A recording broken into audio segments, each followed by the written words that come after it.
Les synapses. Bon, définition. La synapse est la zone de contact intercellulaire. Chaque mot a son importance. C'est une zone de contact intercellulaire où s'effectue le transfert d'informations. Donc, c'est un endroit, oui, d'accord. Intercellulaire, situé entre des cellules, d'accord. Il est impliqué dans le transfert de l'information. Il est impliqué dans le transfert de l'information. Très bien.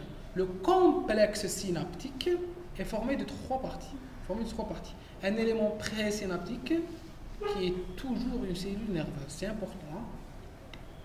Un élément postsynaptique qui peut être une cellule nerveuse ou une cellule effectrice.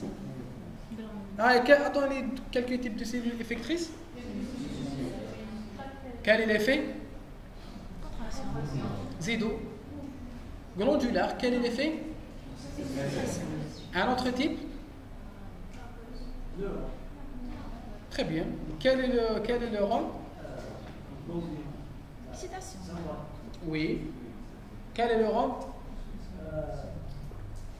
Transmission. Oui, transmission du message nerveux. On va j'aurai une finalité. Les finalités, on va le système nerveux sympathique ou parasympathique. Est-ce que vous savez pourquoi le système nerveux sympathique s'appelle système nerveux sympathique et le parasympathique parasympathique? Cool. Parce qu'il est...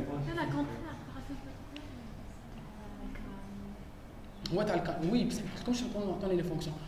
Pourquoi le système sympathique est dit système sympathique et le système parasympathique est dit parasympathique? Parce que c'est bon. La fonte synaptique qui est l'espace entre la cellule présynaptique et la cellule postsynaptique. Même les 3G. Classification des synapses. Selon le mot, bon, on a plusieurs classifications, comme pour tout. On peut classer les hommes selon leur sexe, selon leur métier, selon leur nationalité, etc., etc. Donc, les êtres humains, on peut les classer, ce qui n'est pas du tout bien. Il ne faut pas classer les êtres humains. Surtout, il ne faut pas classer les êtres humains en êtres humains bons et mauvais. La notion de bon et mauvais, elle n'existe pas. Elle existe, mais pas entre nous. On n'a pas le droit de dire que c'est une personne bonne ou c'est une personne mauvaise. On n'a pas le droit de juger les personnes. On a le droit de juger non, dites. Excellent. On a le droit de juger. On doit juger les actes.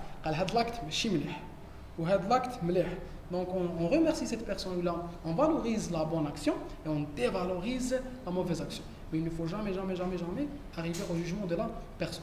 Parce que le jugement de la personne est un métier de Dieu. On juge les actes et on modifie notre comportement vis-à-vis de ces actes. Mais il ne faut jamais juger les personnes. Très bien. Donc les synapses chimiques. Une substance chimique, bon, selon le mode de fonctionnement, on a deux types de synapses, les synapses chimiques ou les synapses électriques. Les synapses chimiques.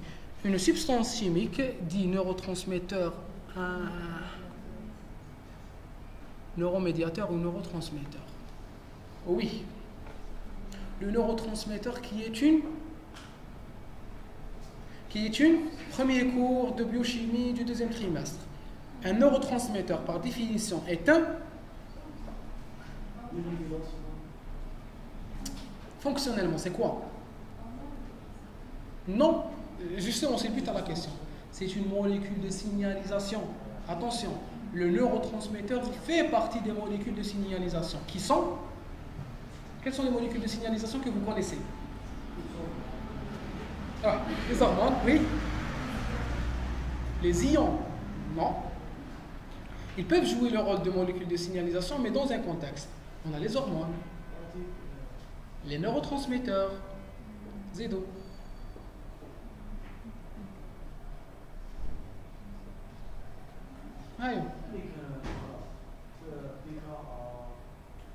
Non.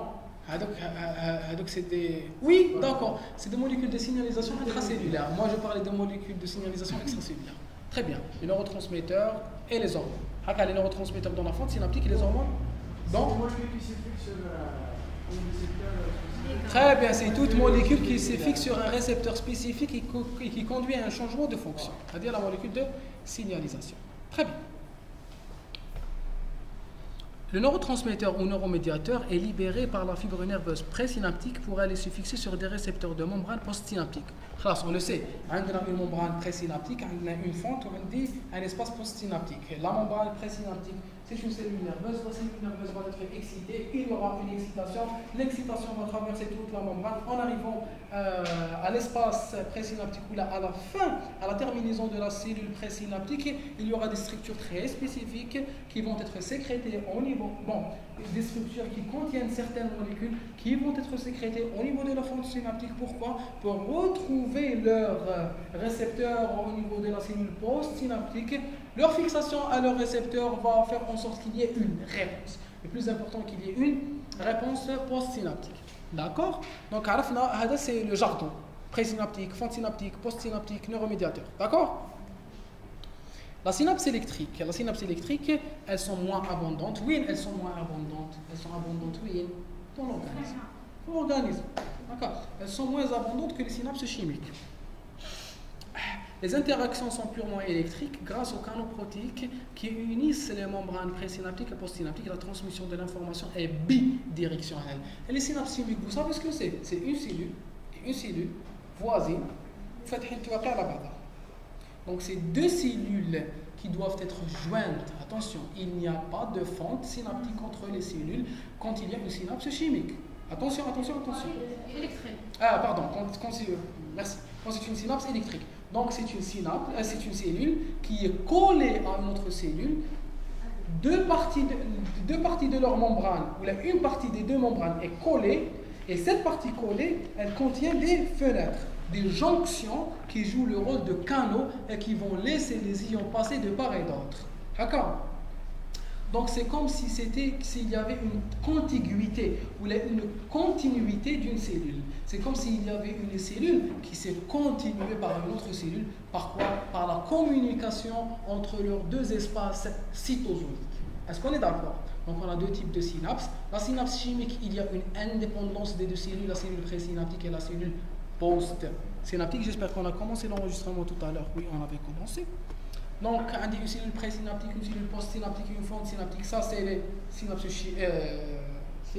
chimiques.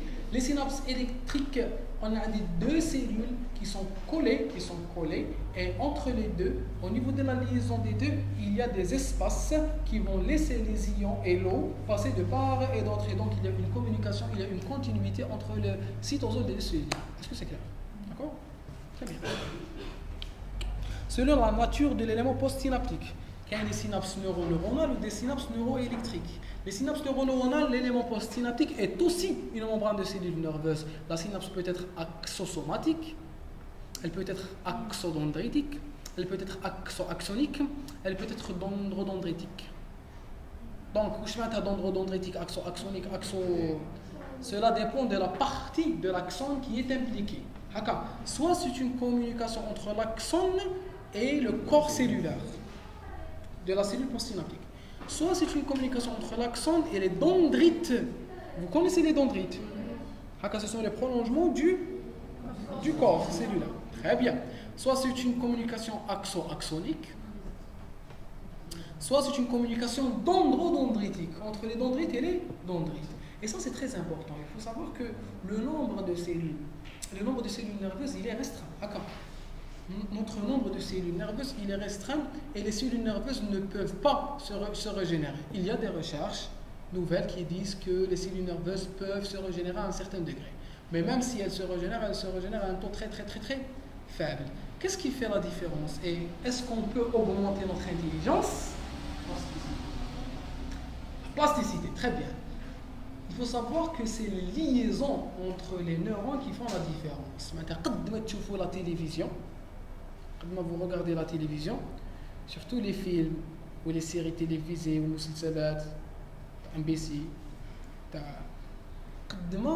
vous recevez, la télévision est un moyen de télécommunication qui ne permet pas l'interaction. Quand on regarde la télévision, est-ce que tu peux ترجعي له الاخر اللي يهضر معاك واش تهضر تشوف. La télévision crée la passivité. Maintenant, quand on regarde la télévision, on doit regarder et se taire. Et on ne doit pas réfléchir. Pourquoi? Parce qu'on n'est pas impliqué. On n'est pas impliqué, on ne peut pas refuser. On reçoit. Donc on n'utilise pas notre réflexion. En n'utilisant pas notre réflexion, vous connaissez l'atrophie musculaire, quand un muscle, quand il n'est pas utilisé. C'est ça là, une atrophie. Une personne, quand elle se fracture ou le plâtre, elle n'utilise pas son bras il va s'affaiblir. La masse musculaire va être diminuée. Pourquoi? Parce qu'elle n'utilise pas ce muscle. Et bien quand on n'utilise pas notre cerveau, en regardant la télévision par exemple, le nombre de liaisons entre neurones va être diminué. Et on va devenir moins intelligent. Par contre, quand on essaie de réfléchir, quand on résout des exercices, quand on fait de la recherche, quand on fait travailler notre cerveau, quand on essaie d'expliquer à quelqu'un d'autre, quand nous impliquons quelqu'un d'autre, quand nous entrons dans des discussions, ils font fonctionner notre cerveau et cela va impliquer une production de nouvelles liaisons entre les neurones. Donc on peut devenir plus intelligent en faisant travailler notre cerveau. Le cerveau, ça se muscle.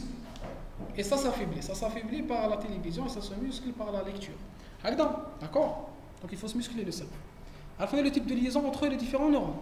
عرفناهم ولا لا؟ عرفناهم ولا لا؟ عرفناهم وي هذا هم قلناهم. ما تخافيش. وي. نعم؟ علاش راك خايف؟ ما تخافوش. تخافوا مني؟ أنا مسالم. هاي synapse neuroeffectrice. On continue.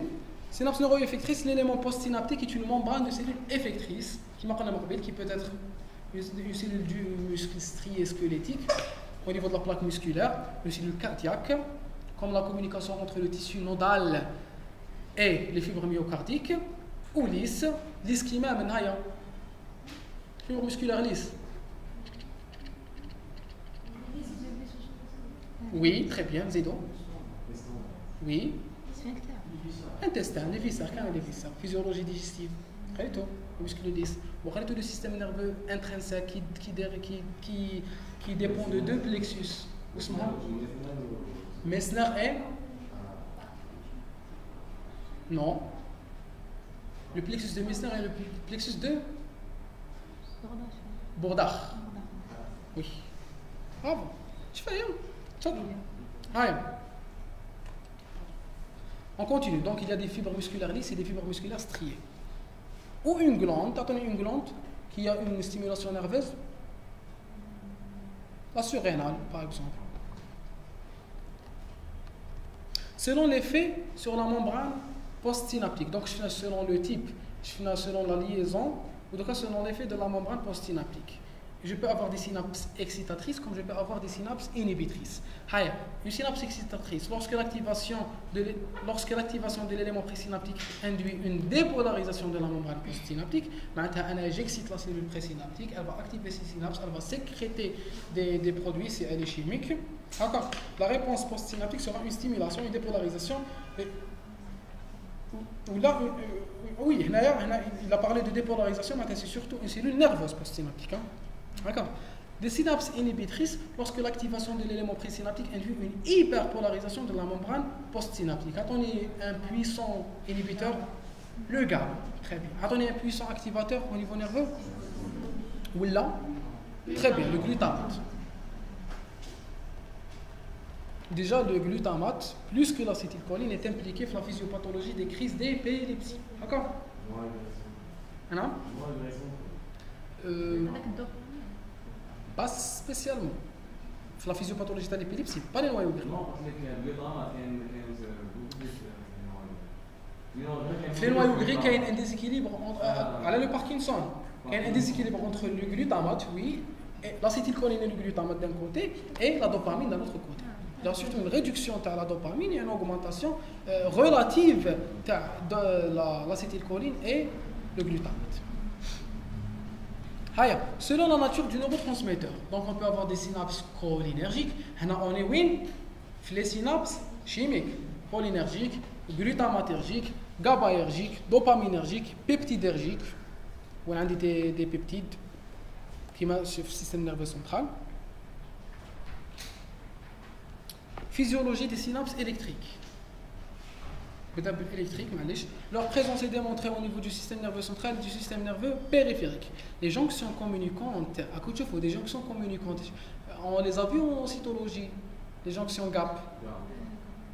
Très bien. Elle existe aussi au niveau des cellules de la rétine, du myocarde, des fibres musculaires lisses, des cellules de l'oreille interne et de certaines cellules non excitables. C'est pas important. Moi, c'est à me donner des exemples de cellules qui contiennent des synapses électriques. Des cellules non excitables. Attendez, il y a une cellule non excitable. Qui est bizarre. La peau. Elle n'est pas excitable. Elle est excitable, la peau. Oui, non. Une cellule cutanée, une cellule, un kératocyte. C'est une cellule qui n'est pas excitable. L'excitabilité, par définition, est la capacité de produire un potentiel d'action et de le transmettre. D'accord? Transmission et excitabilité, ce n'est pas la même chose. Tout notre organisme est conducteur de l'électricité, tout simplement parce qu'il est constitué d'eau. D'accord? Mais ça ne veut pas dire que toutes les cellules sont excitables. D'accord? Caractéristiques sur le plan morphologique. La fonte, c'est... oui, il parle toujours des synapses électriques. Hein. La fonte synaptique est très réduite. Elle est très réduite. On note la présence d'une jonction de type GAP. Un des deux cellules, mais chez la skin, il y a 2 nanomètres بيناتهم. Mais ce n'est pas ces 2 nanomètres. Les 2 nanomètres, ce n'est pas au niveau de ces 2 nanomètres d'espace intercellulaire que je vais émettre le produit. C'est à travers la jonction GAP qui existe entre les deux cellules. C'est le pont. Entre les membranes présynaptiques et postsynaptiques, ce sont des systèmes de canaux qui font communiquer les cytoplasmes, on a tout dit, des 2 cellules impliquées. Chaque canal est formé de 2 hémicanaux ou connexons. On a vu ça en cyto. Bon, c'est pas la peine d'apprendre ça. Des connexons, chaque hémicanal appartient à une cellule. Chaque connexon est formé de 6 molécules de connexine dont il existe plusieurs types. Le tout forme un hexamère. C'est la constitution moléculaire des jonctions GAP. C'est des hexamères constitués de 6 parties. Les parties ce sont des connexions. Le connexon est constitué de connexine. D'accord?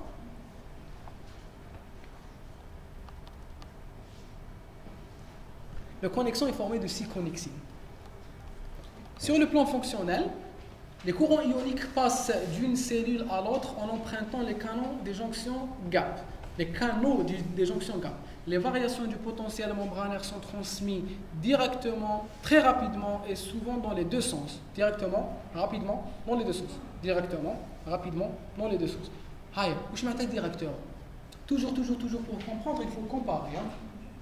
Directement, je n'ai pas besoin d'un temps de latence, mais je n'ai pas besoin d'une période durant laquelle il faut qu'il y ait une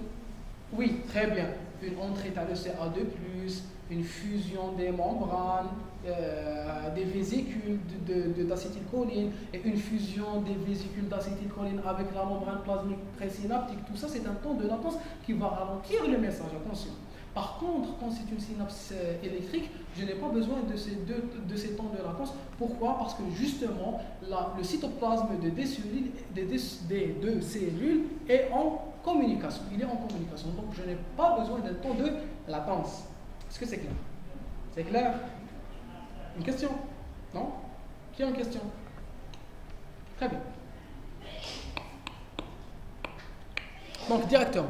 Très rapidement, kiff, et souvent dans les deux sens. Pourquoi? Parce qu'on ne contrôle pas le sens, c'est la concentration qui va créer le sens. Soit du zaka, soit du zaka.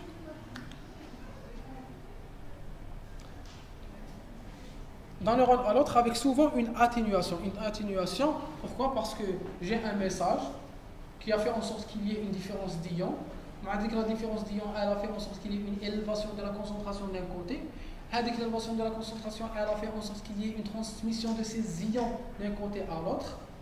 La transmission des ions, elle a ouvert d'autres canaux. À un certain moment, lorsque le stimulus s'arrête, il y aura arrêt du message. Donc il y aura une atténuation du message. C'est comme si c'était une cellule. D'accord? Donc le message il prend naissance, il a une durée, il s'atténue et il disparaît. Importance fonctionnelle. Ces synapses très rapides et très fiables permettent de synchroniser l'activité de plusieurs neurones en interaction.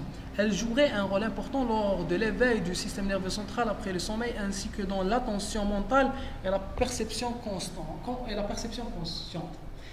Les synapses, elles sont impliquées dans les fonctions rapides, dans les fonctions de la conscience, de l'éveil. D'accord. Pourquoi? Parce qu'elles doivent synchroniser plusieurs neurones à la fois.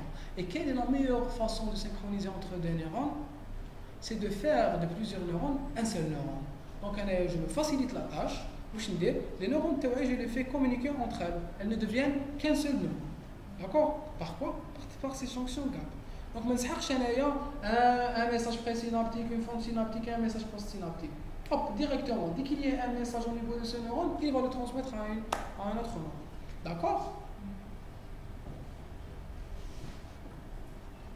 Une hypersynchronisation de l'activité neuronale peut entraîner des pathologies. Ah, c'est le cas de l'épilepsie. Voilà. Je ne l'avais pas lu. La jonction gap, quelques caractéristiques de cette jonction. Ce sont des jonctions intercellulaires à système de canaux. Donc elles jouent le rôle d'une jonction et en même temps d'un canal. Aussi appelés canaux cellule à cellule. Elles sont perméables à d'autres molécules que les ions. Donc elles transportent les ions, mais elles transportent aussi d'autres molécules qui sont un peu plus géantes, un peu plus grosses, comme l'ATP, l'AMPC, l'inosine triphosphate. C'est plutôt le LP3. Protéine G. Voilà, l'adénylate cyclase. Bravo. Donc, peut-être que c'est moi qui vous fera biochimie des hormones. Inch'Allah. Je vais voir. Donc, elle va commencer avec les stéroïdes. J'avais fait tout le programme, enfin la majorité des cours. Et là, je ne sais pas. Je vais faire des physio, on va voir. On va voir selon votre assiduité. On va voir si vous venez tout le temps. Et selon la disponibilité des autres études. Il faut voir les sujets d'examen. Votre but principal, donc c'est l'examen. On est d'accord. Mais il faut aussi s'intéresser à autre chose. Essayez de le refaire la journée. Oui, le docteur les théories, les profs irréalisables. Les profs, oui, le cours, on n'a jamais le temps de faire ça. Mais c'est important, même s'il faut. Je connais déjà déjà rattrapage. Vous êtes des vétérans, vous savez ce que c'est, son habitude, mais cette habitude, elle ne doit pas créer de lassitude. D'accord? C'est une expérience. Tu vous auras rapidement, Inch'Allah, il faut s'adapter. Il y a toujours une solution. Voilà 5 ans, c'est ça, c'est comme ça. Haka. الجوز ما تقدروا تريحوا ولا 3e année elle vous attend inchallah 3e année تقدروا تبداو بالعقل. Donc pour l'instant vous travaillez sérieusement. D'accord. Au contraire des canaux voltage dépendants ou des canaux ligand dépendants qui s'ouvrent pour quelques millisecondes, les jonctions gap peuvent rester ouvertes pendant quelques secondes à quelques minutes. Donc l'ouverture elle est lente, elle persiste longtemps et elles vont faire en sorte que deux cellules font une seule cellule. Quelques minutes, avec une minute au niveau cellulaire, c'est une éternité. D'accord, c'est très long. Les jonctions, je ne sais pas combien exactement, mais je crois 50 millions. 50 millions. Avec quoi 50 millions? 50 millions d'interactions sont réalisées dans notre organisme chaque seconde.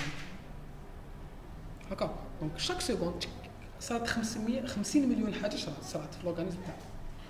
Donc, une minute, c'est 50 millions, c'est 300 millions d'opérations. Donc c'est énorme.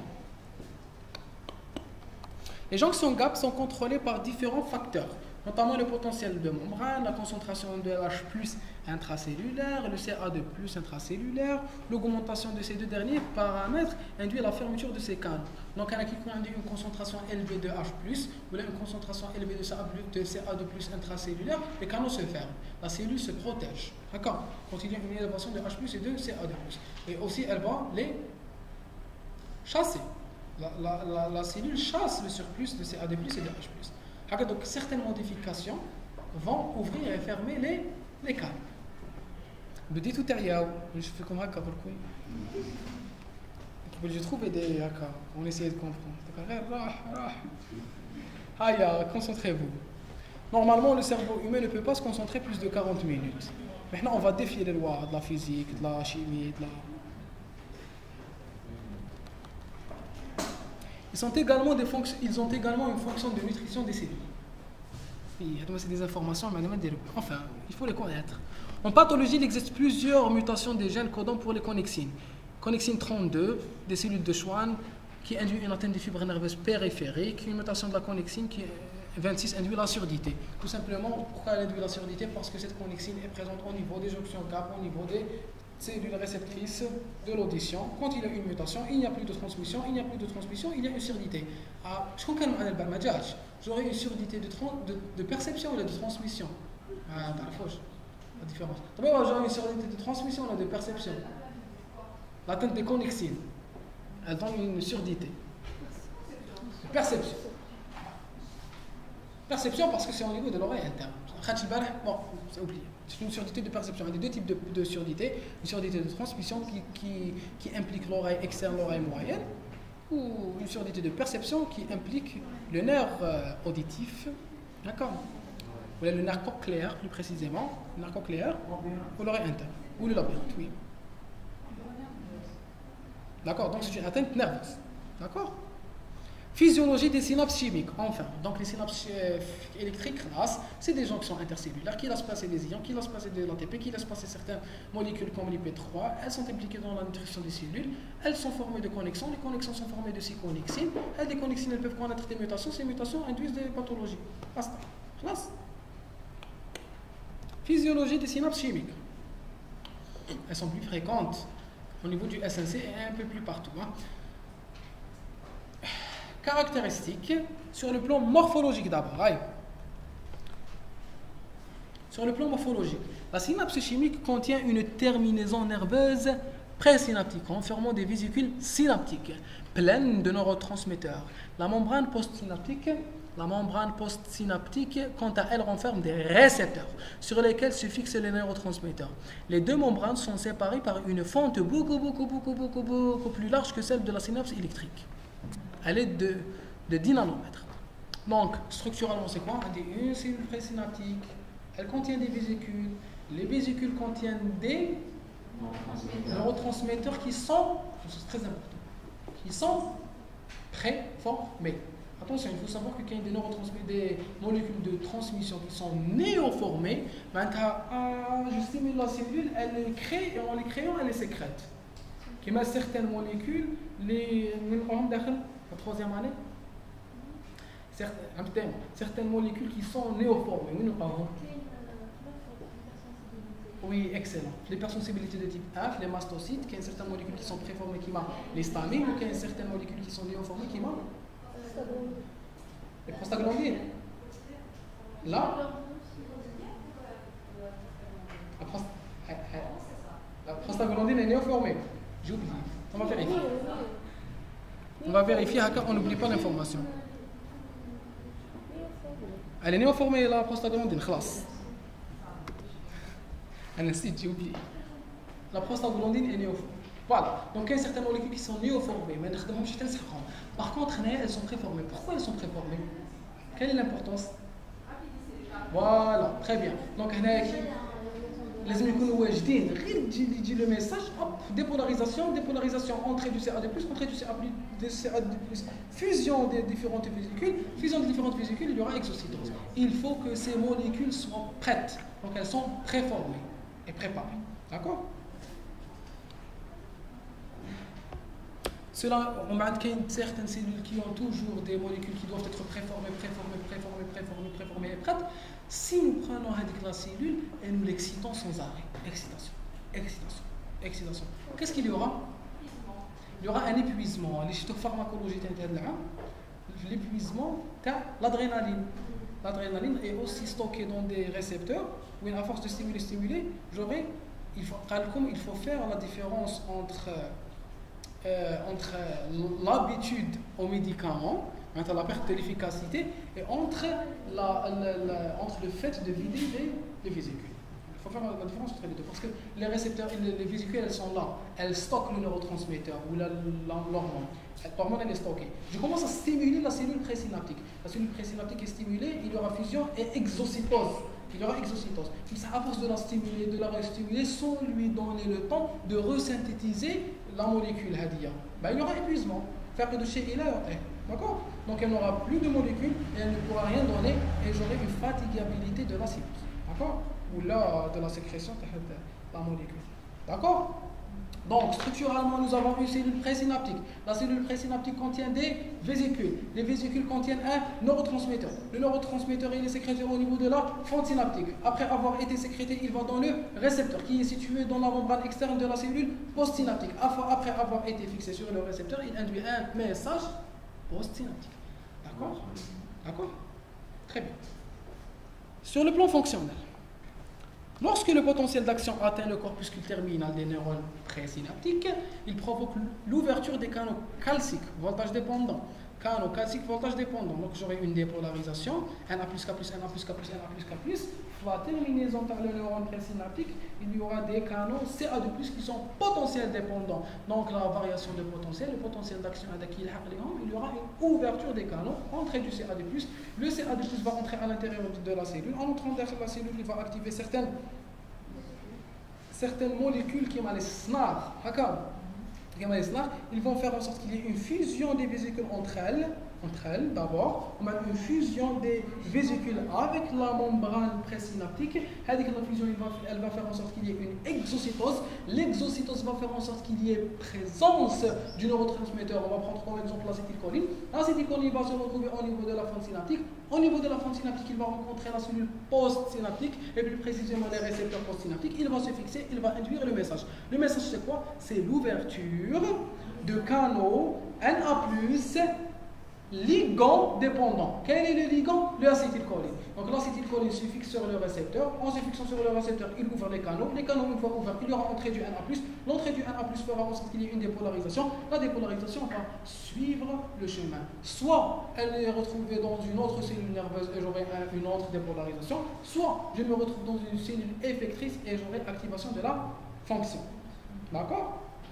Très bien. L'acétylcholine reste fixée sur son récepteur.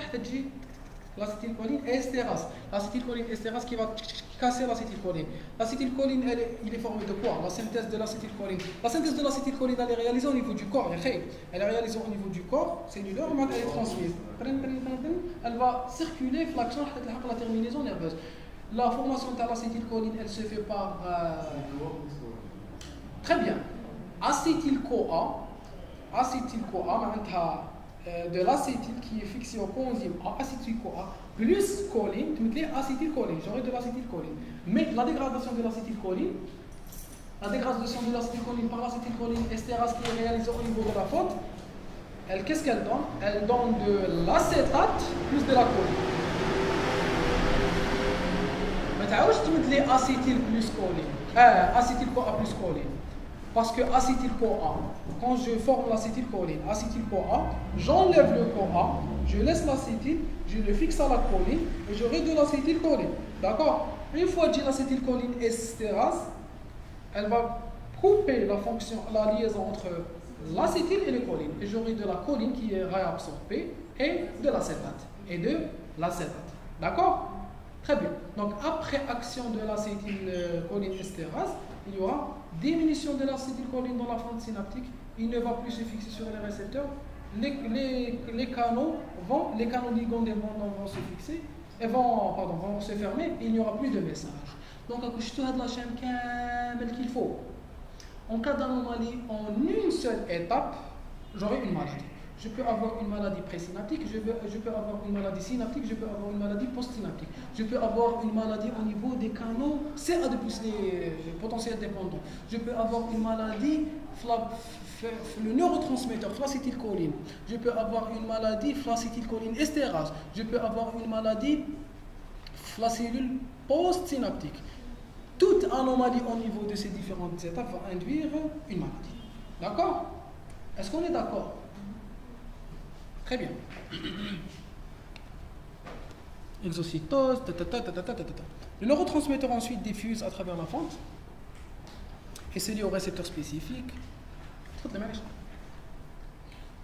récepteur spécifique تروحي معاها سمحت فيك. هي سمحت فيه. هذا c'est votre grand. Bon courage. Le neurotransmetteur ensuite diffuse à travers la fente et se lie à des récepteurs spécifiques localisés sur la membrane postsynaptique. On a dit ça. Ainsi activé, le récepteur induit une modification de l'excitabilité du neurone postsynaptique dans le sens d'une dépolarisation. Pourquoi? Parce qu'il y aura ouverture de canaux Na+. D'accord? Il s'agit d'une synapse excitatrice ou d'une hyperpolarisation quand il s'agit d'une synapse inhibitrice. Donc, on a donné l'exemple de l'acétylcholine. L'acétylcholine, au niveau nerveux ou là, au niveau neuromusculaire, c'est une synapse excitatrice. D'accord? C'est une synapse excitatrice. Le GABA, c'est une synapse inhibitrice. Donc, elle va provoquer une hyperpolarisation. Maintenant, tu inhibes la cellule, mais tu dépolarises, elle va l'hyperpolariser. Il existe un court délai synaptique, 1 à 2 millisecondes, entre la dépolarisation présynaptique et la réponse postsynaptique. À quoi tu vois le délai synaptique? C'est ce délai synaptique qu'on a éliminé au niveau des synapses électriques. 1 à 2 millisecondes au niveau du système nerveux, c'est beaucoup. Donc on ne peut pas se permettre de perdre 2 millisecondes sur les cellules nerveuses. Donc je vais éliminer comme la synapse et créer des jonctions gap entre deux cellules pour qu'il y ait une transmission du message. Est-ce que c'est clair? Des mécanismes interviennent alors en vue de la cessation des effets du neurotransmetteur. Où je les mécanismes, l'acétylcholine estérase, la réabsorption, la dégradation. Il y a différents mécanismes qui permettent qu'il y ait arrêt de la fonction du neurotransmetteur. Est-ce que c'est clair? D'accord? Très bien. Spécificité des neurotransmetteurs. Le neurotransmetteur est présent au niveau de la terminaison présynaptique qui doit renfermer toutes les enzymes nécessaires à sa synthèse. Je ne suis pas d'accord. Hein. Certains éléments présynaptiques sont synthétisés au niveau de l'axone, puis conduits. Et pas la terminaison, la cellule présynaptique. La terminaison ne doit pas toujours contenir l'IA, les enzymes qui produisent. Le neurotransmetteur n'est pas toujours produit au niveau de la terminaison. Il peut être produit au niveau de l'axone, au niveau de l'hétérocaryon, au niveau du corps cellulaire, puis conduit vers la terminaison. D'accord? Très bien. Il est libéré lors de l'activation de la terminaison présynaptique. Cette libération est CA2+ dépendante, oui. Il agit sur la membrane postsynaptique en induisant des effets similaires à ceux produits par la stimulation présynaptique. La cellule nerveuse. La cellule nerveuse, on va quand il y a une synapse chimique entre deux cellules nerveuses, le résultat c'est quoi? C'est d'avoir un message post-synaptique qui est équivalent au message présynaptique. J'avais une dépolarisation, je vais avoir une dépolarisation. Sauf si c'est un neurotransmetteur inhibiteur, où j'aurai une hyperpolarisation. D'accord? Il doit exister des mécanismes pour faire cesser son action. Recaptage, dégradation, diffusion dans le sang. D'accord? Sur le plan pharmacologique, les substances qui facilitent ou inhibent de façon compétitive les effets induits par la stimulation présynaptique doivent avoir les mêmes effets sur l'action de l'administration du médiateur. Les substances qui facilitent ou inhibent de façon compétitive les effets induits par la stimulation les effets induits par la stimulation présynaptique doivent avoir les mêmes effets sur l'action de l'administration du médiateur. Oui, les neurotransmetteurs synthétiques, pharmacologiques, qui sont utilisés et qui agissent au niveau présynaptique. Ils doivent avoir le même effet que lorsque je donne le neurotransmetteur. Je ne donne pas toujours le neurotransmetteur. D'accord? Ce n'est pas facile d'injecter de l'acétylcholine ou de faire arriver l'acétylcholine de la circulation sanguine vers la synapse. On est d'accord? Donc en général, on peut donner des molécules qui vont agir sur la cellule présynaptique. Ils doucent la circulation sanguine, après ils vont agir sur la cellule présynaptique. L'effet recueilli après utilisation de ces médicaments doit être équivalent à l'injection expérimentale de ce neuromédiateur. D'accord? On ne peut pas toujours donner le neuromédiateur au niveau de la fente. C'est presque impossible. Au niveau commercial et pour le grand public. Donc, on donne des médicaments qui vont agir sur la cellule présynaptique et le résultat doit être le même que lorsqu'on donne le neuromédiateur. D'accord? Au niveau de la faute. Les différents neurotransmetteurs. Les neurotransmetteurs classiques ou les autres.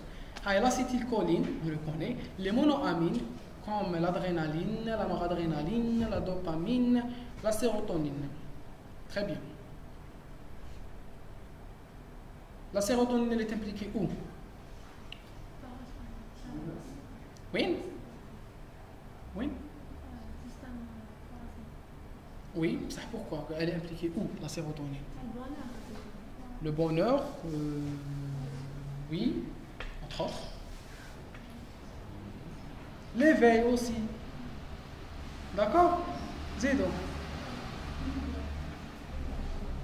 Zédo.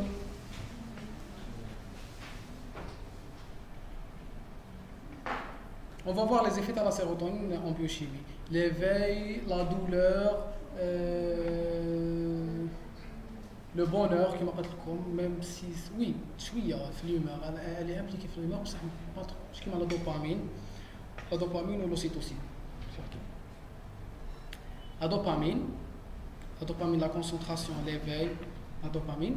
La noradrénaline ou l'adrénaline, c'est le système nerveux sympathique, c'est les effectrices par défaut du système nerveux sympathique, avec certaines différences entre l'adrénaline et la noradrénaline. Les acides aminés comme le glutamate, kiff, l'éveil et les synchronisations entre les neurones. L'aspartate, qui est l'acide aspartique, le GABA et la glycine. La glycine est un acide aminé dont les radicales étaient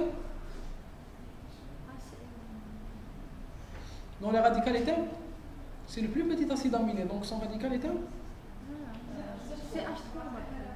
H. La glycine. Attention. Les autres neurotransmetteurs représentés par les différents peptides.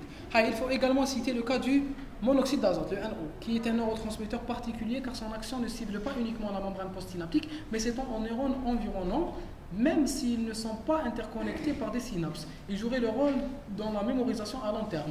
Pourquoi? Parce qu'il faut savoir que, comment il s'appelle le monoxyde d'azote. Le monoxyde d'azote, il est diffusible. Il diffuse à travers la membrane. Donc il n'a pas besoin de synapse ou collège. Il est sécrété il peut être sécrété au niveau de la synapse, mais il peut diffuser facilement à travers les membranes. Donc il peut aller vers les autres neurones, même s'il n'appartient pas à cette synapse. Le monoxyde d'azote, il est retrouvé aussi au niveau des autres cellules. Il joue un rôle très important vers les cellules musculaires lisses. C'est un vasodilatateur, c'est un puissant vasodilatateur, le monoxyde d'azote. Attention, il diffuse librement à travers la membrane et il joue un rôle nucléaire au niveau du noyau et c'est un vasodilatateur. Donc il joue un rôle dans la mémoire. La jonction neuromusculaire. Définition. La jonction neuromusculaire désigne la zone de contact entre la terminaison nerveuse. On doit terminer ce cours pour... question? Non. La fente synaptique, la jonction neuromusculaire, phénomène postsynaptique, la myasthenie. C'est notre cours, transmission neuronale. Donc on termine le cours avant la pause. Mais je dis, je peux pas l'enregistrer. Il y a une pause. Ma cache passe. هيا وين لحقنا؟ هنايا. Je saute. هنايا. La jonction neuromusculaire. Définition. La jonction neuromusculaire désigne la zone de contact entre la terminaison nerveuse du motoneurone et la fibre musculaire qu'elle innerve. Oui, on le sait. La jonction neuromusculaire, c'est la connexion entre la fibre nerveuse et la cellule musculaire. La plaque motrice. Oui, la plaque motrice. Quelle est la différence entre la plaque motrice et l'unité motrice?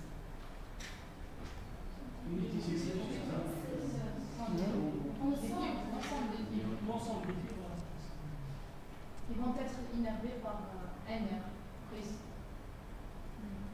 9.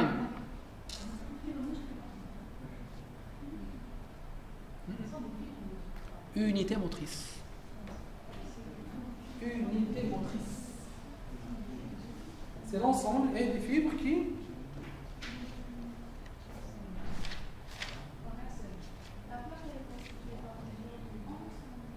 Plaque, c'est une connexion, c'est une jonction. L'ensemble des fibres musculaires innervées par une seule fibre nerveuse est l'unité motrice. Une fibre nerveuse, plusieurs fibres musculaires. Unité motrice. D'accord? Une fibre nerveuse, plusieurs fibres musculaires. D'accord? La varicelle. Je vérifie. Magda.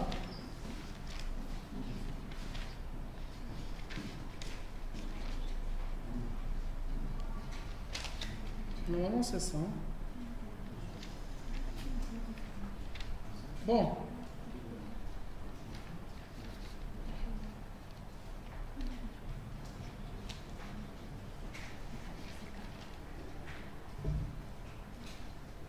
Voilà.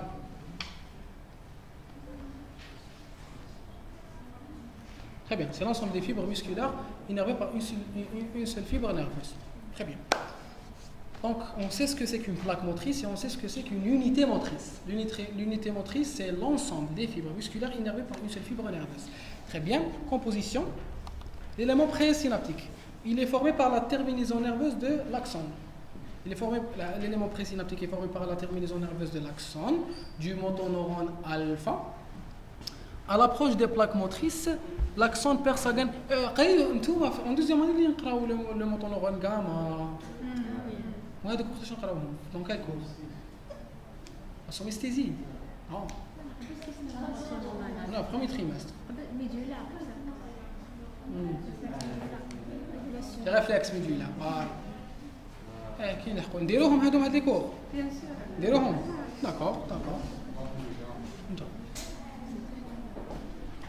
À l'approche de la plaque motrice, l'axone perd sa gaine de myéline et se divise en plusieurs ramifications.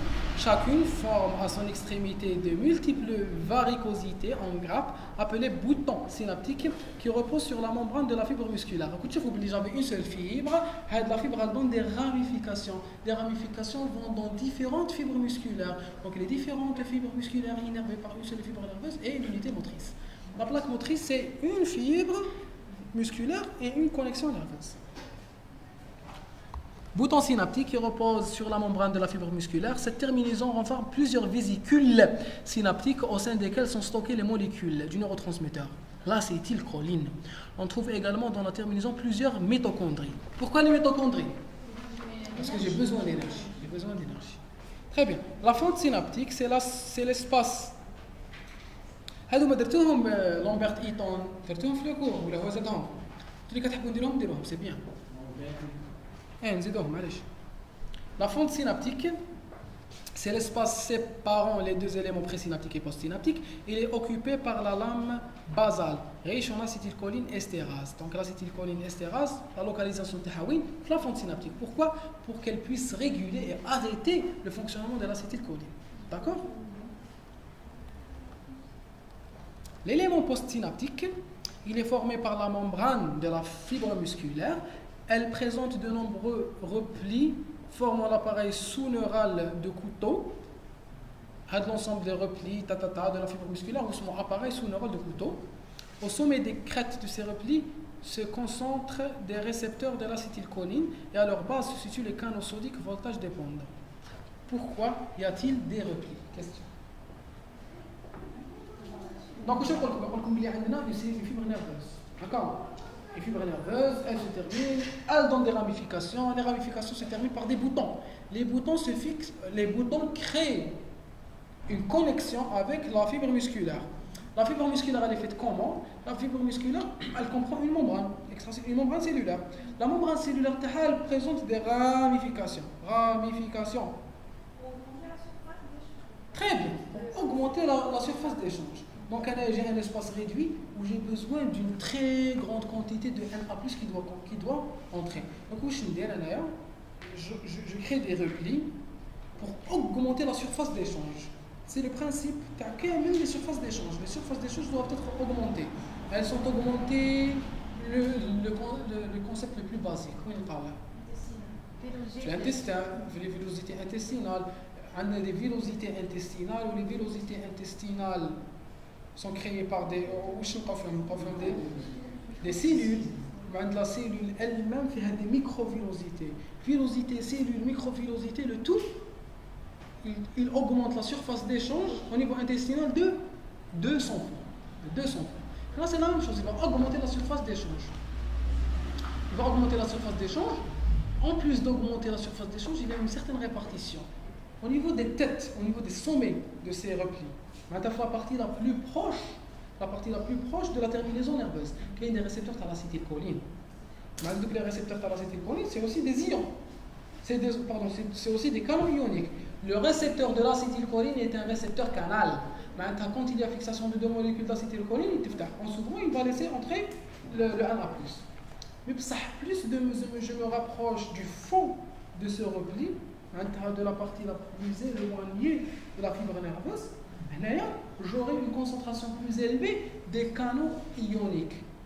Des canaux ioniques potentiels dépendants, pas ligand-dépendants. Quand je parle d'un canal ionique sodique simple, c'est-à-dire que je suis en train de parler d'un canal ionique potentiel dépendant. Mais chez le récepteur de l'acétylcholine, le récepteur de l'acétylcholine est un canal sodique potentiel, ligand-dépendant. Maintenant, lorsqu'il y a fixation de l'acétylcholine, il s'ouvre, il y a entrée à Na+. Quand il y a entrée à le Na+, il y aura une dépolarisation. La dépolarisation va vers le fond du repli, elle va ouvrir les autres canaux Na+, et là il y aura une ouverture d'une très grande quantité de canaux Na+. Il y aura entrée accrue du Na+, et je pourrai avoir une quantité assez importante pour créer la dépolarisation qui va suivre. Bien sûr, une minute.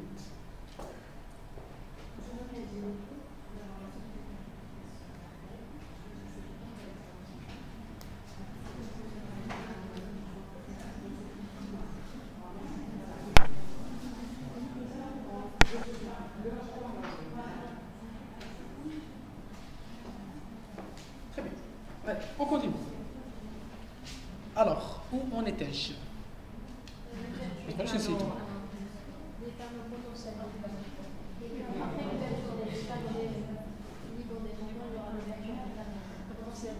Oui, merci. Canaux potentiels dépendants. Il s'ouvre, donc on vient d'avoir l'amphi pour bout. Donc on a deux amphis. On a deux endroits. On arrête la salle de TD et on a l'amphi gynéco. L'amphi gynéco qui est plus vaste et qui est plus frais.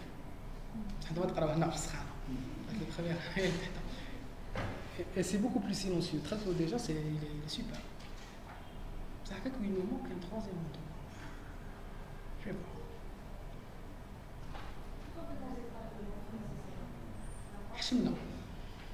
On a déjà demandé, ils nous ont refusé. Uro. قلت لي CCA, professeur Ben Hadid, ou la C1, docteur Layada, je vais voir, on va essayer. Merci. Et بصح يقولوا من درت l'externe نقولوا في CCB يقول لي علاش. oui, je fais. بصح يسقسي, je le connais. On essaie, on va tenter بصح notre temps. هاي. Fonctionnement de la jonction neuromusculaire. Les canaux potentiels dépendants. Donc, il y aura ouverture de ces canaux potentiels dépendants, il y aura entrée accrue des molécules de Na+, et il y aura une quantité assez importante pour créer la dépolarisation. Est-ce qu'on est d'accord? Très bien. Donc, il y a une répartition différente des récepteurs. Il faut accueillir des récepteurs, des canaux ligand dépendants, ou c'est surtout des canaux potentiels dépendants. Le fonctionnement de la jonction neuromusculaire. On va faire fonctionnement de la jonction neuromusculaire. Phénomène présynaptique. La synthèse de l'acétylcholine. Elle est synthétisée. L'acétylcholine est synthétisée dans le cytosol de la terminaison nerveuse. Est-ce qu'il y a une information et qui en est sûr? Il a cherché où il a trouvé les flux corps cellulaires. Dans ma tête, c'est dans le corps cellulaire. C'est-à-dire, on va chercher. On va chercher un colcom. Je rate le corps. Qu'elle se forme dans le corps cellulaire. Pas dans la terminaison. Sûr. Oui, très bien. Voilà. Voilà, donc c'est donc dans le corps cellulaire. Dans ma tête, c'est dans le corps cellulaire. Après, il y a transport. Même fait que les transporteurs intracellulaires, les microtubules, le transport des vésicules, et justement, voilà, le transport orthodromique et antidromique. Non?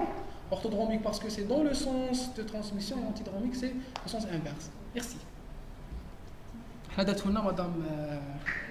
Non? Benzène, voilà, le coup, synthèse de l'acétylcholine. Classe. Normalement, il est synthétisé dans le corps cellulaire. On va vérifier. Il est synthétisé dans le corps cellulaire. La réaction est catalysée par la choline acétyltransférase. Quels sont les substrats? Acétyl-CoA plus choline. Acétyl-CoA plus choline. Acétylcholine, il y a le coenzyme A. Coenzyme A, en général, quand je le libère, il faut que je le sens. Quand je libère, quand je fais sortir le coenzyme A, c'est comme un bouchon. Bouchon. عندي قرعه فيها بوشون نحيلها الكوع en général وين نحطو le CoA peut circuler librement بواش لسه لو كادو كوغير تعطيو في الكادو كان خرجتو دي مليونير في الاس اش كوش هذاك الكوتش حسيتي الكوA بلس حاجه تمديك هذيك الحاجه بلس كوتش كو اس اش يسخو في لو سوفر بلس هيدروجين فوالا Allez. Acétylcholine transférase. Très bien. Donc, stockage de l'acétylcholine. Une fois synthétisé. Donc, c'est moi qui vais faire biochimie. Je vais faire un professeur Haddad. C'est la première année, je suis deuxième année. Je lui parle. Stockage de l'acétylcholine. Une fois synthétisée, elle est stockée dans des vésicules synaptiques. Ces vésicules sont initialement formées dans le corps cellulaire du motoneurone alpha. Bon, enfin, stockage de l'acétylcholine. Une fois synthétisée, elle est stockée dans des vésicules synaptiques. On est d'accord? Ces vésicules sont initialement formées dans le corps cellulaire du motoneurone alpha à partir du réseau transgolgien. Ça peut être ça. Les vésicules sont synthétisées dans le corps, ensuite elles sont transmises, ensuite on va les remplir d'acétylcholine. Ça peut être juste, hein. On a l'information, on va la vérifier. L'acétylcholine, la synthèse, est-ce que c'est au niveau de la terminaison synaptique ou au niveau du corps cellulaire? On ne sait pas. Il nous dit que les vésicules vides sont synthétisées au niveau du corps, après ils vont être transportés et après elles vont être remplies. On va voir. Ces vésicules sont initialement formées dans le corps cellulaire du motoneurone alpha à partir du réseau transgolgien. Elles gagnent ensuite le bouton synaptique par transport antérograde des microtubules où elles se remplissent d'acétylcholine. Voilà, il y a synthèse au niveau du corps cellulaire, après il y a remplissage. On va vérifier de l'information. Les vésicules sont regroupées en deux poules. Un pool, un groupement en deux poules, l'un de réserve et l'autre situé près de la membrane plasmique dans les zones actives prêtes à l'exocytose. Donc, on a des molécules d'acétylcholine. Les molécules d'acétylcholine, elles vont entrer dans les vésicules. Les vésicules sont situées au niveau de la terminaison synaptique. Au niveau de la terminaison synaptique, elles vont être divisées en deux parties, en deux groupes. Un groupe qui va se rapprocher de la membrane. Dès qu'il y a entrée du CAD+, elles fusionnent et elles sortent. Et un autre groupe qui est prêt à l'attaque. Qui met les armées? Une armée, elle se divise toujours en deux parties. Une partie qui va attaquer et une partie qui reste en arrière et qui attend pour prendre sa place. D'accord? Donc on dit un coup de réserve et un coup d'exocytose. Très bien. L'exocytose, elle est commandée par le CA2+, qui joue un rôle primordial. L'arrivée du potentiel d'action au niveau de la terminaison présynaptique va... Le potentiel d'action, c'est quoi? C'est les canaux Na+, et K+, qui s'ouvrent et se referment. S'ouvre, se ferme, dépolarisation. La dépolarisation arrive à la terminaison, il y a entrée du CA2+. Le CA2+ va faire qu'il y ait exocytose. Très bien, il y aura entrée d'ion, tu as le calcium, augmentation de la concentration du calcium, déclenchement de la fusion à la membrane et exocytose. Ce mécanisme est en fait dû à l'activation de certaines protéines, notamment la synaptotagmine. Voilà, bravo. Synaptotagmine vésiculaire, le complexe Snail, la synaptobrévine vésiculaire, la SNAP25, la syntaxine membranaire, vous les apprenez par cœur. D'accord? C'est des protéines qui interviennent dans l'exocytose. Chaque molécule a son action. Elle fait en sorte qu'il y ait le complexe nerf, il est impliqué dans l'exocytose dans tout l'organisme. C'est un complexe protéique qui est impliqué dans la fusion membranaire. Quelle que soit la fusion membranaire, il y a le complexe SNAR. Mais j'arrive l'exocytose. D'accord? Très bien.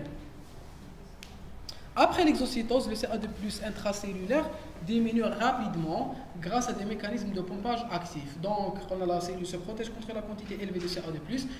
J'ai fait entrer le CA2+, le CA2+ a fait en sorte qu'il y ait une fusion, il a fait en sorte qu'il y ait l'exocytose. Après ce CA2+, je le récupère, soit je le mets à l'intérieur de vésicules, soit je le chasse complètement de la cellule.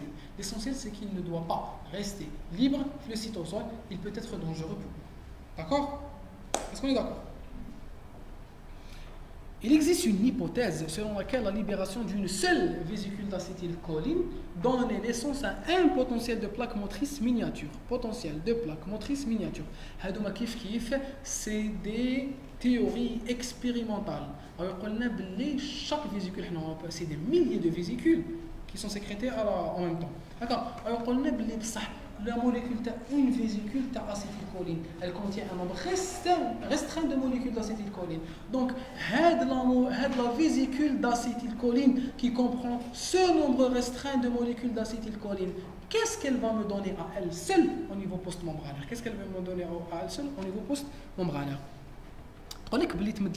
Un potentiel de plaque motrice miniature qui est une seule vésicule, un petit potentiel. La quantité d'acétylcholine libérée représente ainsi un quantum correspondant à environ 10 000 molécules. Une vésicule fait 10,000 حبات acétylcholine. فيها 10 000. En modulant l'amplitude du ppm, on a remarqué qu'elle correspondait à la somme d'un nombre entier de potentiel de plaques motrices miniatures dû à la libération d'un grand nombre de vésicules synaptiques, d'où le concept de la nature quantique de la libération du neurotransmetteur. Expérimentalement, on a essayé de mettre en évidence l'effet post-synaptique d'une seule vésicule. وبعد حكمنا une vésicule وحسبنا شحال فيها من molécule تاع acétylcholine. وبعد شفنا le message post-synaptique قلنا بلي on sait une vésicule combien elle donne de messages. On sait combien une vésicule qui m'a moqué بما أنه أنا على بالنا بلي une vésicule contient 10 000 وعلى بالنا بلي une vésicule donne un ppmm, un potentiel de plaque membranaire, de plaque musculaire miniature, un ppmm. على بالنا واش هو الppmm. وعلى بالنا بلي le ppmm c'est le résultat de la sécrétion d'une vésicule. وعلى بالنا لا فيزيكول شحال فيها. دونك انا نقول انايا نقدر نحسب شحال لازم combien me faudra-t-il de vésicules sécrétées pour avoir le potentiel de plaque membranaire. Donc هاد les calculs وشنو هو le résultat تاعهم؟ Le résultat est qu'il faut un grand nombre de vésicules pour arriver au potentiel de plaque motrice. Alors le potentiel de plaque motrice, j'ai pu le calculer. Le potentiel de plaque motrice miniature, j'ai pu le calculer. Je sais que le potentiel de plaque motrice miniature, c'est le résultat de la sécrétion d'une seule vésicule. À la belle, il y a une seule vésicule qui a 10 000 molécules d'acétylcholine. Donc, toutes ces informations, le résultat ou la conclusion avec laquelle je sors, c'est que pour avoir un potentiel de plaque motrice, il me faut la sécrétion d'un grand nombre de vésicules présynaptiques. Il faut qu'il y ait des milliers d'exocytoses, des milliers de fentes membranaires entre vésicules et membranes présynaptiques, la sécrétion de millions peut-être de molécules d'acétylcholine pour qu'il y ait un grand nombre de ppmm dont le résultat final, dont la somme sera le ppm, le potentiel de plaque motrice. Est-ce que c'est clair? C'est clair? Très bien. Lambert-Eaton. Syndrome de Lambert-Eaton, c'est une affection auto-immune. Auto-immune. Que veut dire le mot auto-immune? J'ai rien entendu, j'ai vu ça. Quoi? C'est l'organisme qui s'attaque. Oui, d'accord. Qui? Oui? Pas seulement. C'est un ensemble de phénomènes immunologiques au cours desquels le système immunitaire ne reconnaît pas l'organisme et commence à l'attaquer. D'accord? Commence à l'attaquer. Très bien. C'est une affection auto-immune acquise, associée. Acquise contrairement à... Non? Congénitale. Congénitale, acquise qui survient au cours de la naissance. Héréditaire, c'est-à-dire qu'il y a implication des gènes. Et dans les pathologies, il y a implication des gènes. Il y a une implication directe qui m'a fait la génétique mendélienne, معناتها باباك عنده وماماك عندها انت عندك. هذه c'est la génétique mendélienne, شو باينه. Il y a une génétique mendélienne qui a une implication, une prédisposition, la présence d'un gène qui m'a pour avoir, comment ça s'appelle, la maladie cœliaque, il faut qu'il y ait un HLA DQ8 ou le DQ4. D'accord? Mais il y a certains gènes qui ne sont pas bons. Il n'y a pas de transmission mendélienne dans la, comment ça s'appelle, dans la maladie cœliaque. Il n'y a pas de transmission mendélienne dans la maladie cœliaque. Mais pour ça, il y a une implication bizarre dans les gènes. Donc, est-ce qu'elle est héréditaire? Oui, pas selon la génétique mendélienne, mais il y a implication dans les gènes. Et ce qui oppose à qui, c'est congénital. D'accord? Très bien, elle est acquise. Associée dans 60% des cas à un cancer pulmonaire à petites cellules. Quand quelque chose est associé à un cancer, quand un phénomène au cours duquel nous sécrétons quelque chose et qu'il est impliqué et qu'il accompagne un cancer, comment on appelle ça? Un syndrome? Laissez moi le cadeau. Troisième cadeau raté. Le syndrome paranéoplasique. Un syndrome paranéoplasique est un syndrome dû à la sécrétion, à la présence de molécules qui accompagnent le cancer mais qui agissent loin de la tumeur et par une physiopathologie différente. Par exemple, il y a un cancer du poumon. Au cours de ce cancer du poumon, nous allons sécréter des cellules tumorales qui sécrètent des hormones thyroïdiennes. Aujourd'hui, des effets d'une hyperthyroïdie. C'est un syndrome paranéoplasique. C'est un syndrome paranéoplasique. D'accord? Un cancer pulmonaire à petites cellules dû à la présence d'auto-anticorps. Donc, la présence d'auto-anticorps, les auto-anticorps, leur présence est un syndrome paranéoplasique. Et en général, les syndromes paranéoplasiques disparaissent à la disparition du cancer. D'accord? Par contre, je ne sais pas, il y a un Lambert-Eaton. Je ne sais pas si c'est une maladie curable. Il faut chercher. Auto-anticorps dirigés contre les canaux. C'est quoi la maladie? C'est la présence d'anticorps dirigés contre les canaux CA2+. Voltage dépendant. Non. Pardon. Le cancer à petites cellules, c'est une entité à part. Les cancers bronchiques, les cancers pulmonaires, qui est bizarre les cancers. Une bien des cancers, d'accord? Qui est le cancer épidermoïde, qui est le cancer glandulaire, d'accord? L'adénocarcinome, qui est bizarre les cancers. Bien les cancers, qui est le cancer à petites cellules, qui est un cancer non chirurgical, mais qui est très sensible à la chimiothérapie, d'accord? Le cancer à petites cellules, le cancer à petites cellules, au cours du cancer à petites cellules, il y a un syndrome paranéoplasique au cours duquel il y a sécrétion d'auto-anticorps. Les auto-anticorps vont aller au récepteur ou là au canal CA2+ voltage dépendant. Ils se confirment. Ils vont devenir inactifs. Ils vont devenir inactifs. Qu'est-ce qu'il y aura? Il y aura un blocage de la transmission. Il n'y aura pas de transmission à travers la synapse. D'accord? Très bien. Essentiellement par une, caractérisée sur le plan clinique, essentiellement par une fatigabilité, où il y a l'insan. Pourquoi? Parce qu'il n'y a pas de transmission nerveuse. Sur le plan électrophysiologique, par un incrément. Donc, il y a un incrément, décrément, blocage. C'est des caractéristiques de l'électromyogramme. L'électromyogramme, c'est quoi? Tu as fait l'électrocardiogramme, le CG. Tu as fait l'électroencéphalogramme, le EG. Quel est l'électromyogramme? Oui, nous étudions, les neurologues étudient la transmission au niveau des cellules nerveuses et au niveau des cellules musculaires. Et entre les deux, pour savoir si l'anomalie elle est présente au niveau de la cellule présynaptique, si elle est présente au niveau de la synapse, si elle est présente au niveau post-synaptique. Il y a un incrément. C'est quoi l'incrément, décrément ou le blocage? C'est le résultat d'une stimulation continue et répétée par des stimuli infraliminaires ou là supraliminaires. Maintenant, je prends la cellule T, les neurologues ils prennent une cellule, l'exploration neurologique, ils prennent le patient où ils commencent à stimuler les fibres nerveuses T. Ils commencent à le stimuler par des stimulations répétées. Est-ce que la stimulation répétée va donner des potentiels qui augmentent d'amplitude? Ce sera un incrément. ou est-ce qu'elle va donner un blocage, à un certain moment, je stimule, et puis, pop, ça bloque. Ou là, ça donne un décrément. Je stimule, plus ça diminue d'amplitude. Là, ça donne un incrément. C'est caractéristique à la maladie de Lombardi-Eaton. Et chaque maladie, elle a des caractéristiques. La myasthénie a les caractéristiques. La myasthénie, c'est un incrément puis un décrément. Regarde, chaque... Non, c'est un incrément puis un décrément. Après le blocage, la professeure qui a donné le cours, elle dit non. يكتبوا بلوكاج قالت لي وهي خدش لو بروبليم او نيفو de la myasthénie دوك نشوفوها جو كوا كاين لا سيتي هنايا مي حنا قالت لنا il y a un incrément puis un décrément puis un blocage فريمون قالت لي incrément ومن بعد décrément. Donc c'est des caractéristiques électrophysiologiques, ce n'est pas important pour nous. L'essentiel c'est que les caractéristiques, c'est que l'électrophysiologie elle est importante.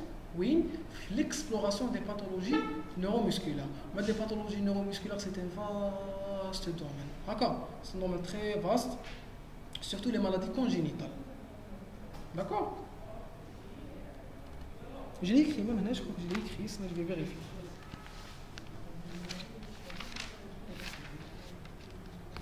Je vais vérifier. Je crée la myasthénie. Insalon, neuropathie,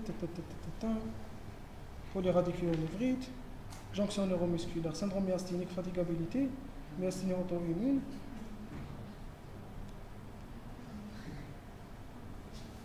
Oui, voilà, à l'électromyogramme, on retrouve un décrément avec 3 points d'exclamation. Voilà. On reprend. C'est clair à l'exploration, l'utilité de ce qu'on fait dans l'exploration. Donc il a quitté Kibrontou, machallah, certains d'entre vous. Je connais les neurologues.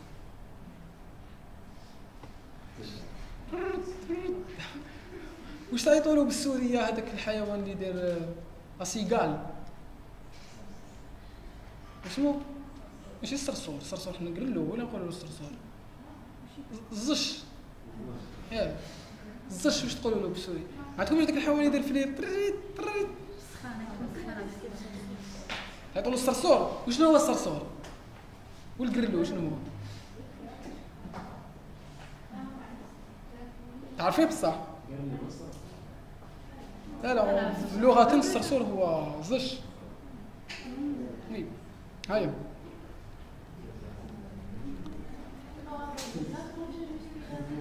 on continue oui merci de nous rappeler هاي باش تروحوا بوز واللي حاب يهرب باينه بلي تهرب كيما انت كحتموت هاي on continue. Caractérisé sur le plan clinique essentiellement par une fatigabilité, sur le plan électrophysiologique par un incrément à la stimulation, traité par la diaminopyridine qui prolonge la durée des potentiels d'action présynaptique. Donc il y a des anticorps qui vont se fixer sur le récepteur CA2+. Donc avec le petit potentiel d'action que je donne, il les récepteurs de CA2+, les récepteurs de CA2+, mais ils ne font. Donc qu'est-ce que je donne? Je donne un médicament qui va agir au niveau présynaptique. Qu'est-ce qu'il va faire en sorte? Il va faire en sorte que le potentiel présynaptique va être d'une durée plus longue. معناتها تشوفوا كيما كنت نقول لكم على الانسولين ما تشفاش معليش الياس تيبيوشيمين ندير لكم ان شاء الله الجلوسيد c'est le même principe qui m'a fait l'insuline. Puisqu'il ne répond pas à un petit potentiel d'action, je vais faire en sorte que ce potentiel d'action dure plus longtemps, mais je donne une petite réponse. D'accord? Très bien. On inhibant la sortie de K+, entraînant une facilitation de la libération d'acétylcholine. Donc, c'est quoi le problème? La maladie de Lambert-Eaton, il y a un blocage de quoi? Des canaux CA2+ potentiel dépendant. Pourquoi? Parce qu'il y a des auto-anticorps. Minja, c'est un syndrome paranéoplasique. Minja, parce qu'il y a un cancer à petite cellule du poumon. Très bien.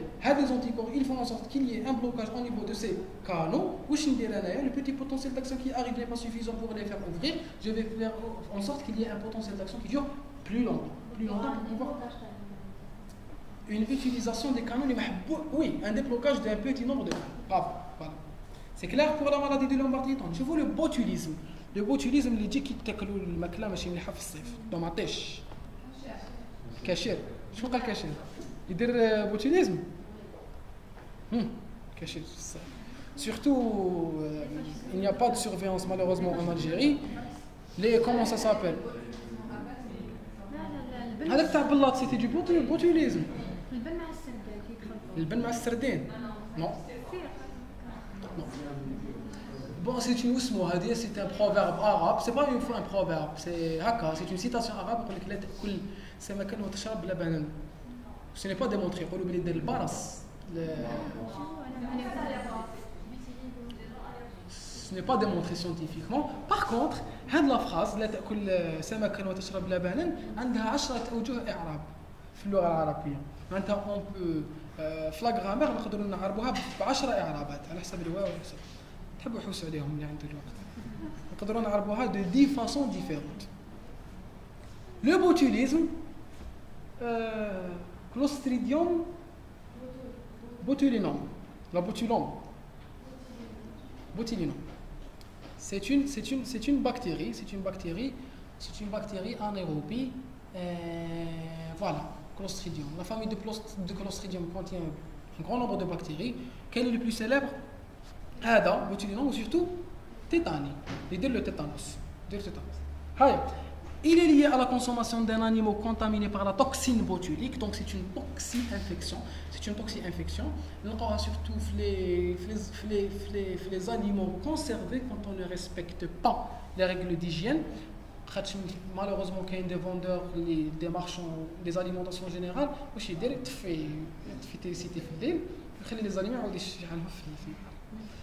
par la toxine botulique libérée par la bacille botulique ou le bacille botulique, bactérie anaérobie, lors de sa lyse. Donc c'est une endotoxine. Il se lyse, il libère la toxine. Il faut faire la différence entre une exotoxine, qui est une toxine libérée par la bactérie au cours de sa vie, et une endotoxine qui est libérée par la bactérie après son explosion, après sa lyse.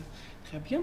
Caractérisée par une faiblesse musculaire pouvant aller jusqu'à la paralysie, causant la mort par atteinte des muscles respiratoires. Quand les maladies où il y a une paralysie, la crainte c'est les muscles respiratoires, soit le diaphragme, soit les muscles laryngés. Quand est-ce qu'on a une atteinte des muscles laryngés ou une mort?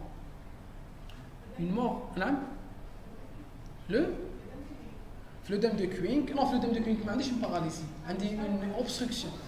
Qu'il y a une maladie, bon, le tétanos, peut-être qu'on a une paralysie respiratoire, mais surtout, non? Est-ce là, à un certain niveau, quand elle évolue, évolution rapide.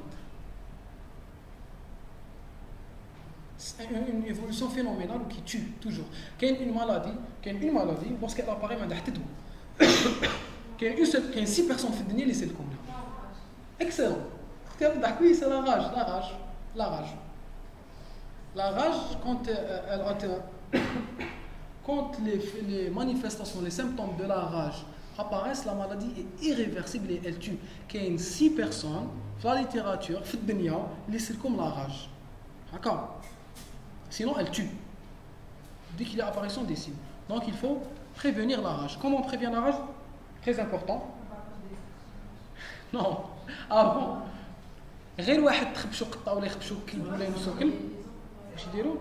يروحوا للقطار tout simplement. القطار يديروا selon le type d'affection. هكا كاين grade 1, grade 2, grade 3. كيبانوا.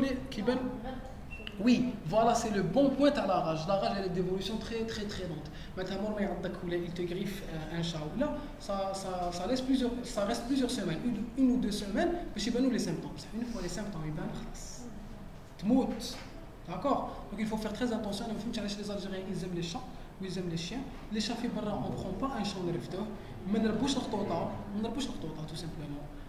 Vous êtes prêt à élever un chat, لازم تربيوه وتفاكسينيوه واحد ماشي 10 هكا واحد ان سول شا تربيوه وتفاكسينيوه كلش وغير même s'il est vacciné غير يخبشكم ولا يعطكم vous allez vous faire vacciner avec un contrôle du chat à J0, J7 et J14. Si le chat est héros, il est considéré comme porteur potentiel. هكا غير كيما مات واحد في القطار بلا راج مسكين خاطش كان يوكل الكلاب والقطط. هذا c'était un adulte qui a 18 ans ou 20 ans. مات بانسيفاليت غابيك عيب مسكين. فوالا دونك لا راج ما ترحمش. وتزيدي نحبوا القطوطه حتى في هذه لا سوسيتي.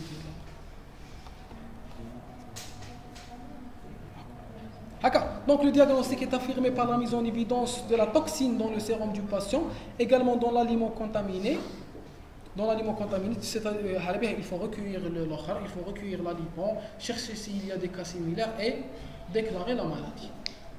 En clivant certaines catégories de la protéine comme la synaptobrévine, la toxine botulique bloque la libération de l'acétylcholine. Je te dis que les protéines, je fais un mobile. Les SNAR ou les protéines qui sont impliquées dans l'exocytose. La toxine botulique, elle la bloque. Ou là, elle la clive. D'accord? Je dis là, elle la clive. Elle la détruit. Donc, elle la détruit. Le CA2+, quand il entre, le CA2+, en entrant, il ne va pas pouvoir réaliser d'exocytose. Donc, c'est un blocage présynaptique. Pour Lambert-Eaton et pour le botulisme, c'est un blocage présynaptique. Allez, on a presque terminé. Courage, courage, courage, courage. C'est une bonne organisation. Non, elle agit au niveau de la synaptobrévine. On avait cité plusieurs molécules, dont la synaptobrévine. Il va cliver la synaptobrévine. D'accord. J'ai bien lu. D'accord. Les phénomènes de post-synaptique, j'ai libéré l'acétylcholine, il va se fixer sur les récepteurs terminaux. Mise en évidence du potentiel de plaque motrice. Sur une préparation comportant un axone moteur innervant une fibre musculaire placée dans un liquide de Ringer. Ringer, c'est un liquide nutritif. D'accord. 2 microélectrodes sont placées, l'une au niveau de la plaque motrice et l'autre à quelques millimètres de là. Maintenant, on a une électrode dans la plaque motrice ou juste noire. D'accord. La stimulation de l'axone fait apparaître un potentiel diphasique local qui est rapidement suivi d'un potentiel d'action prolongée. Le potentiel diphasique, c'est quoi? C'est la stimulation elle-même. Voilà. Fait apparaître un potentiel diphasique. Au niveau de la plaque, فتحت les ions, فتحت les canaux, دخلوا les ions. Il y a un petit potentiel de dépolarisation. Après ce potentiel, qui est dû à l'ouverture des canaux et qui est responsable de la dépolarisation qui va arriver au potentiel seuil, il y aura apparition d'un potentiel d'action qui est prolongé et qui est envoyé vers la plaque motrice, le reste de la cellule musculaire, qui est rapidement suivi d'un PA prolongé. Cette dépolarisation dépasse le seuil de déclenchement, qui est de l'aréobase, et est donc appelé potentiel de plaque motrice. Le potentiel de plaque motrice voit l'aréobase dans la cellule musculaire. D'accord?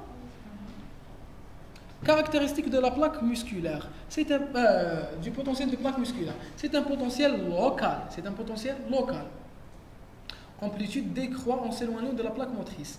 Graduée, intensité croît en fonction de l'intensité de la stimulation. Le PA synaptique induit toujours un ppm supralaminaire. On dit alors que le facteur de sécurité de la transmission neuromusculaire est très élevé. On va expliquer tout ça. Très bien. On a dit j'ai une fibre nerveuse présynaptique. La fibre nerveuse présynaptique, qu'est-ce qu'elle va faire en sorte? Elle va faire en sorte qu'il y ait libération du neurotransmetteur. Le neurotransmetteur va se fixer sur ces récepteurs où il y aura ouverture des canaux NA+. L'ouverture des canaux NA+, va faire entrer le NA+. Donc les premières molécules de NA+, à entrer vont créer un premier courant. Le premier courant, ce n'est pas le potentiel d'action, c'est le potentiel de plaque motrice. Le potentiel de plaque motrice, il est comparable à quoi? Il est comparable à la stimulation électrique que je réalisais auparavant pour la cellule nerveuse. Les expériences, qu'est-ce que je faisais? Je prenais une fibre nerveuse et j'appliquais un courant. Le courant de stimulation, il est local, il y a un incrément puis un décrément, il y a une augmentation du potentiel avec augmentation de l'amplitude. Il a ses caractéristiques et il va disparaître, il ne va pas se propager. Wishno, il a une caractéristique principale. Lorsqu'il a un potentiel assez important, lorsque son potentiel arrive au potentiel C, il va déclencher le potentiel d'action. Le potentiel de plaque motrice, c'est la même chose. J'ai ouvert des canaux, le NA+, quand le NA+ est entré, il a créé un petit potentiel. Le petit potentiel, il est dit potentiel de plaque motrice. Le potentiel de plaque motrice, il a les mêmes caractéristiques, c'est-à-dire qu'il a un incrément, puis un décrément, plus... Non, il a son intensité propre. Voilà, elle dépend de quoi? Elle dépend de la quantité d'acétylcholine qui s'est fixée. Ou je vois de l'information qu'ils nous ont donnée. Ils nous ont dit que le potentiel de plaque motrice est toujours beaucoup plus grand que le potentiel seuil. Il a expliqué ça en disant que le seuil de sécurité est toujours élevé. Je m'attends le seuil de sécurité. La membrane, elle va créer un potentiel de plaque musculaire. Le potentiel de plaque musculaire, il va dépendre de l'ouverture de canaux Na+. Qu'est-ce qu'elle va faire la cellule musculaire? Elle va ouvrir un très grand nombre de canaux. Elle va ouvrir un très grand nombre de canaux. Je trouve les molécules de Na+. Quel que soit le type de stimulation, le potentiel de plaque va être très grand pour avoir un potentiel de plaque motrice qui est plus important que la plaque motrice. Non seulement plus important, mais beaucoup plus important. Il va être plus important que le potentiel de plaque motrice, que le potentiel seuil, que la réobase, et j'aurai une transmission du potentiel d'action. Donc le potentiel de plaque motrice est un potentiel local. Et il est dû à quoi? À l'ouverture des canaux Na+. Les canaux de Na+, par la fixation de l'acétylcholine. Quand il y a fixation de l'acétylcholine, il y a entrée du Na+, il y a création du ppm. Le ppm a un potentiel qui est plus important que le potentiel seuil. Il y a déclenchement du potentiel d'action. Donc il faut faire la différence entre le potentiel de plaque membranaire qui est un potentiel local et le potentiel d'action qui est un potentiel diffusible. Est-ce que c'est clair? Question? Hagdam. Donc il est gradué, il est local, il est supraliminaire. Les mécanismes ioniques. Courage. Mécanismes ioniques, on les a expliqués normalement. Le potentiel de plaque membranaire est le résultat d'une modification de la perméabilité membranaire postsynaptique. Il est dû à une augmentation de la conductance de la membrane postsynaptique aux ions Na+, et K+. Par quoi? Par l'ouverture des canaux. Très bien. Ces ions vont se déplacer selon leur gradient électrochimique et faire tendre le potentiel membranaire vers une valeur comprise entre le potentiel d'équilibre des deux ions. Qui s'est déroulée dans la fibre nerveuse. Donc il y aura une transmission du potentiel.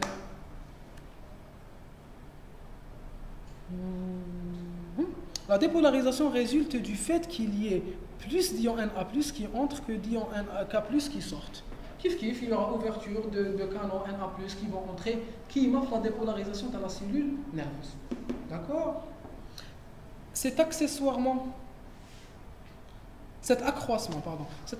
de la conductance est dû à la fixation des molécules d'acétylcholine sur les récepteurs ionotropes localisés au niveau des sommets des replis. C'est bon. Donc il fixe l'acétylcholine, il trouve Na+.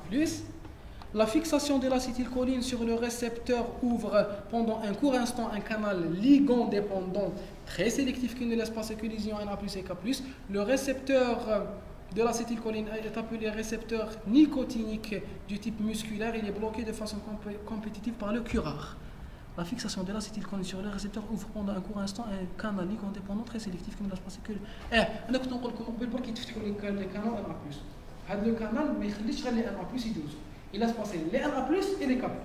On va dire qu'il y aura ouverture des canaux Na+, et K+, membranaires qui me font la cellule nerveuse. L'essentiel, c'est qu'il y a accès libre à les molécules de Na+, et de K+. Il y aura entrée à le Na+, il y aura sortie à le K+. On va dire qu'il y aura des polarisations. Alors on a dit il est bloqué de façon compétitive. Je vais aller les inhibiteurs compétitifs, tu as les enzymes. Quand il y a des inhibiteurs compétitifs, tu as les récepteurs qui m'ont la myastine ou qui m'ont le curare. Bekri, تعرفوا les Indiens. Il reste le fléchage. Oui, exactement. Il reste le fléchage. En fait, il reste le fléchage. Les fléchettes tirées par la bouche. Quelle est la différence entre un Indien et un hindou? religion. Les Indiens, c'est les Indiens. La religion. Non? Amérique latine? Non. Amérique du Nord? Non. Non. Non.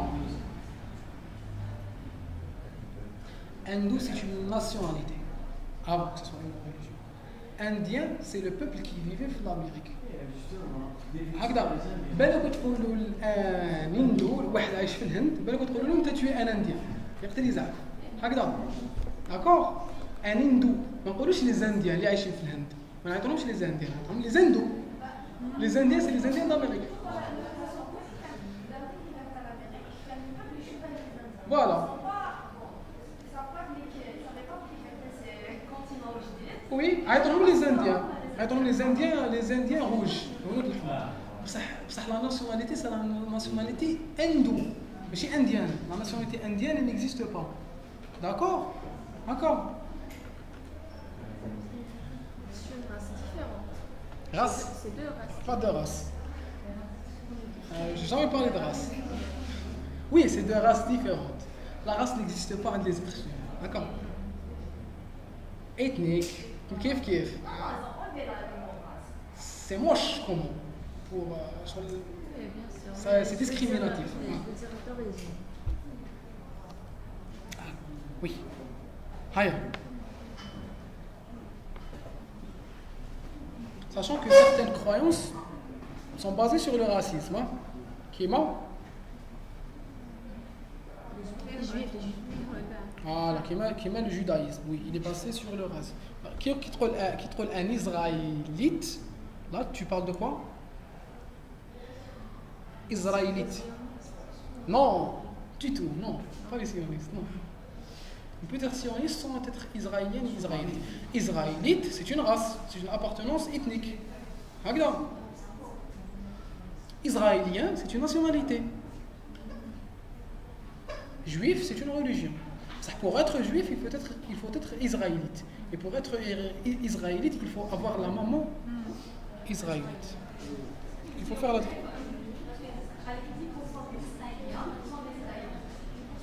Mais bon. Non, on peut être israélien, très de nationalité, mais je pense pas que ça pourra appartenir à la religion. Pour appartenir à la religion juive, il faut être israélite.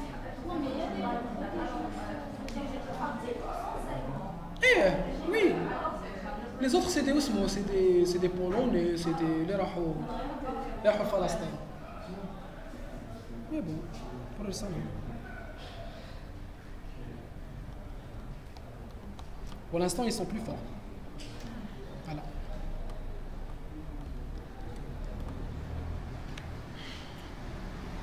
Pas de... Allez, je termine avec le sionisme. Le sionisme est une appartenance politique. D'accord. Qui est apparu à la fin des années 1800 en Pologne, d'ailleurs. On évite la politique les cours. On évite la politique les cours. Non, il ne faut pas éviter. En fait, la vie, c'est un tout. Mais il faut toujours s'unir. Il ne faut pas penser à ce qui peut nous séparer. Il faut toujours penser à ce qui peut nous unir.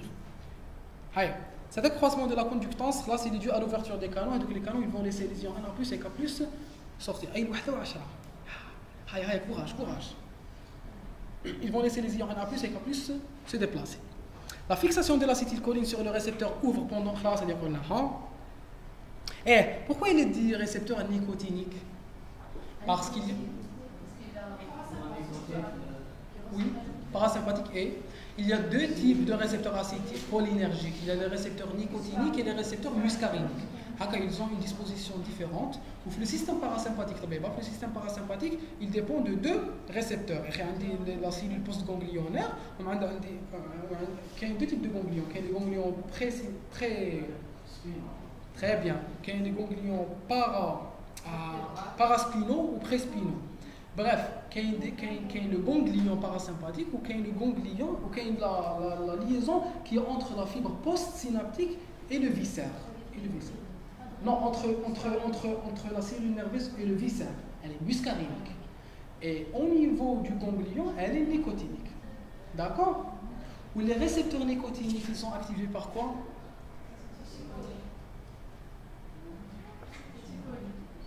Par de l'acétylcholine nicotinique.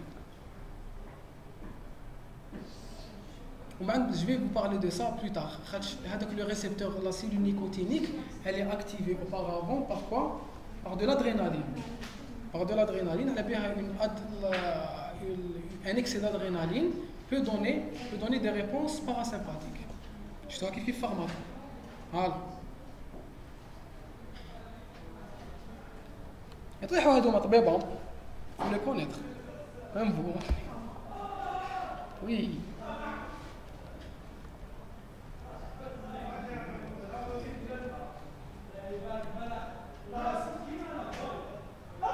قولكم شهرين على الانترنت 20 septembre. 20 août, 20 septembre. شهرين. Courant unitaire. Le courant induit par l'activation d'un seul récepteur a été étudié en utilisant la méthode de patch clamp. Je fais la patch clamp, terminal, premier trimestre. Patch clamp. نحكموا une membrane, نعبسوها une micropipette, بعد كي نجبدوها elle va se refermer. On a une petite vésicule. On va la clamper. Voilà. Le canal présente deux états. Un état ouvert après la fixation des deux molécules. Pour ouvrir un canal, il faut deux molécules d'acétylcholine, laissant passer les molécules de Na+ et de K+, puis un état fermé après le détachement de l'acétylcholine. Classe. Patch clamp, c'est une technique. C'est une technique au cours de laquelle je prends une cellule, je prends une partie de sa membrane, où je la clampe. Maintenant, نقرصها اللي ما في يديروا المحاجب ولا المسمن. ما بعرفش comment on appelle ça chez vous. يا اخي كيفاش يديروا له؟ عمره بالزيت ومن بعد يقرصوه. C'est la même chose. نقرصوا la membrane pour avoir une partie de membrane ou la partie de membrane واش فيها des récepteurs où je vais les étudier. D'accord. En les étudiant, le canal présente deux états, un état ouvert et un état fermé. L'état ouvert, le récepteur ouvert, c'est quand les deux molécules d'acétylcholine sont fixées sur leurs deux récepteurs sur un même canal. Maintenant, un canal Na plus K+ contient deux récepteurs d'acétylcholine. Maintenant, pour ouvrir un seul canal, il faut qu'il y ait fixation de deux molécules d'acétylcholine. Quand ce n'est pas fixé, il est fermé. Structure moléculaire du récepteur. Vous la prenez par cœur. C'est un complexe. Oui, de là. Merci. C'est un complexe protéique composé de 5 sous-unités, de alpha, un bêta, un gamma et un... Comment ça s'appelle à dire? C'est sigma. Sigma, hein? Disposé autour d'un canal central. Delta, qu'est-ce que non, c'est majuscule, non? Non, sigma, bon, peu importe, sigma ou la delta. Disposé autour d'un canal central, je connais pas comment on l'appelle, le signe. Attendez une feuille, non.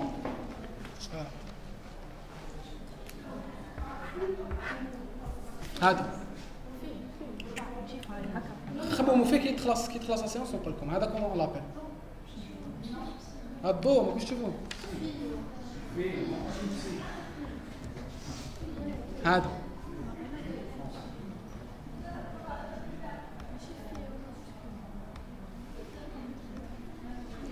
on continue le cours, on va faire un Très bien, on a 5 sous-unités. Chaque sous-unité est constituée de 4 segments hydrophobes, M1, M2, M3, M5, 4 segments hydrophobes, par lesquels elles s'ancrent à la membrane. Puisqu'elles sont hydrophobes, elles vont se cacher de l'eau et elles vont se retrouver au niveau intramembranaire. Donc elles vont la fixer. C'est des liaisons lipophiles. Bon, il a lipophile, c'est des liaisons hydrophobes. Tu les liaisons hydrophobes. Quand quelque chose fuit l'eau et quelque chose d'autre fuit l'eau, ils la comme c'est des liaisons hydrophobes. Les radicaux, les acides aminés, les 3 acides aminés aromatiques, aromatisés, qui sont la phénylalanine, la tyrosine ou le tryptophane. Excellent. Par lesquelles elles s'ancrent à la membrane. La fixation de 2 molécules d'acétylcholine est nécessaire pour l'ouverture du canal. Classe. Je fais la myasthénie. Myasthénie, la séance de la chaîne sera légère. Myasthénie, si elle existe. Myasthénie, elle est due à des auto-anticorps. C'est toujours une maladie auto-immune, mais ça qui sont dirigés contre les récepteurs d'acétylcholine. Directement. Donc, excellent. Ce sera un blocage post-synaptique, caractérisé cliniquement par une fatigabilité qui apparaît en fin de journée.